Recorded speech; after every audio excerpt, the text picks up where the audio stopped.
Hi guys! Welcome to another day, another unit. Dito na naman tayo sa MAUA Complex. So ngayon, ay teka lang, nakikita nyo na.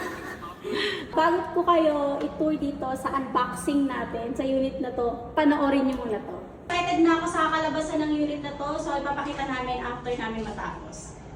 So ayan na nga guys, ito na nga yan. So natapos na natin, so ready na siya for Airbnb. Ano to? Microwave. So pa-bed to buti ka mo, sakto sa color ng bed namin. Ayan. Sa IKEA namin binili lahat ng mga gamit. Tapos ito din, yung vanity natin, sa IKEA din yan. Tapos ito ang ating TV, 50 inches TV. At saka ito, sa IKEA din to binili. Cabinet siya ganun. Ating table and chairs. So ayan ang ating balcony, facing tayo ng amenity.